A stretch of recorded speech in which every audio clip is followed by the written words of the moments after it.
Kia ora, I'm Philip Duncan. Thanks for joining us for our Tuesday update recorded on June the 11th.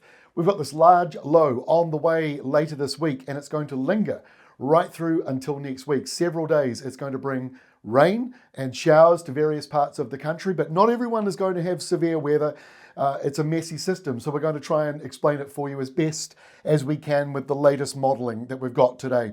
So at the moment, New Zealand's actually got a cooler airflow coming through, a south to southwesterly dropping temperatures and a bit of high pressure nearby. So what that means is overnight tonight, we're likely to see some frosty weather, especially around the South Island. After last night's mild night around northern parts of New Zealand and yesterday's unbelievably warm day around parts of the North Island, we've got a change. And then obviously this is the next system on its way, a developing low that's going to move into the Tasman and sit here, we think, until the middle of next week. So it's an interesting setup. Let's try and break it down for you. The next 48 hours sees that low come into the Tasman and park itself up around northern parts of New Zealand. But notice the stretched out shape of it as we go into Thursday night and Friday morning. And basically, low pressure is going to lie off the western side of the country for the next, as I say, week, really until the middle of next week by the looks of it. Now, the southerly portion, the big cold part, is over here, pushing in towards Australia. The subtropical side is coming down and over New Zealand. So despite the frost tonight, and when you wake up tomorrow morning, we've got warmer airflows coming back in again. So here are the frost risks for tonight, mostly through the interior. Coastal zones not looking too bad, and the North Island's not looking as frosty. Possible frost perhaps going a little bit further than the map suggests, but there's a little bit of cloud and a light breeze around parts of Waikato, but you're getting down to 2-3 degrees in some places. Here's how it looks lunchtime Wednesday, light winds, so that's the reason why we're seeing the frosty weather. But by lunchtime, there comes that warm north to northwesterly kicking in to the lower South Island. It'll be windy through the mountains and ranges, and it'll be calm to the north. That means fog patches will be around on Wednesday.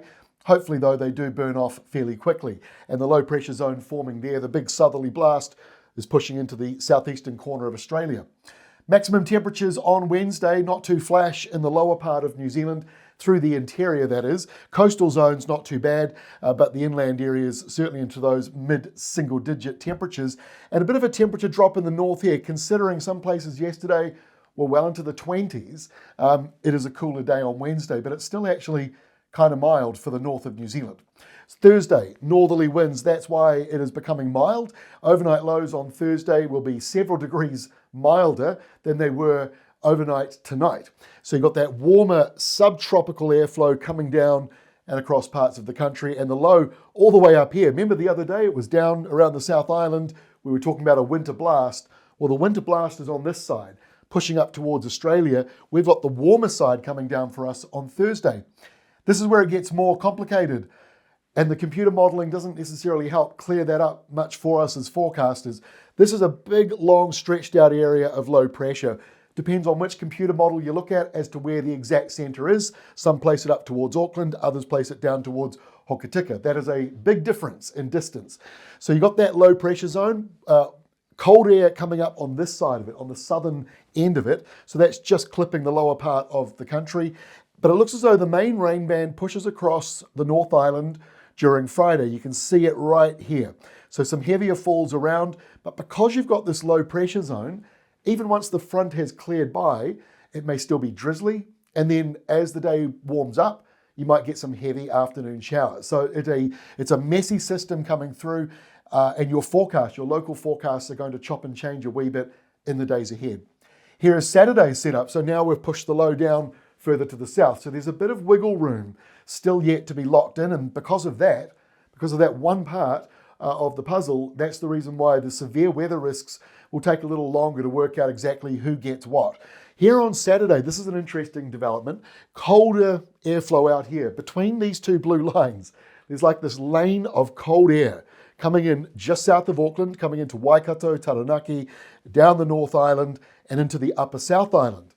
But on the other side over here, this is more of a subtropical airflow feeding down into the lower South Island. So yes, subtropical airflow coming in here, more of a sub-Antarctic airflow coming up here, all going around this big low pressure zone. So it is a messy, messy setup. And when you've got cold airflows like this mixing with warm ones, you can get a lot of snow. But we're talking about snow up on the mountains, not snow to sea level. At this stage, none of these areas down here are looking at seeing any sort of serious sea level snow. But as we get into Sunday, that colder airflow mixes in a lot more. The rain moves back over to the west coast, showers in the North Island here, and a sort of mild nor'wester really for the North Island. That cooler air sticks around the south. So snow on the mountains and the alpine passes, absolutely there. We get into Monday of next week, not a great deal of change. If you need rain in Canterbury, I know you do in North Canterbury, parts of Hawke's Bay, Wairarapa Upper as well. Those three regions, Northern Canterbury or North Canterbury, Wairarapa Upper, Hawke's Bay, are the areas least likely to get much rain from this event, but the mountains will get some, and that will spill over into the east. Here is the final map we've got for you. This is the current best thinking. When we use that term, current best thinking, it means that the computer modelling and the forecasters are still trying to work it all out. But the best thinking at the moment shows over the next 7 days, you're talking 300 millimetres of rain over here on the west coast, maybe more than that. But you jump over to this side and you're only talking about a few millimetres maybe coming in for North Canterbury, and this zone here in the purple, 5 to 10 millimetres. So not everyone is going to get rain from this system, but I've got to stress once again, this map might still change because the centre of the low, that's the critical part. We've got to work out exactly where it will be and exactly what shape it will be. And once we've worked that out, then everything else kind of fits into place. Hope that all makes sense. All of the maps, all the details on our websites and our new app. Please download it, and we'll see you tomorrow with the latest on this low.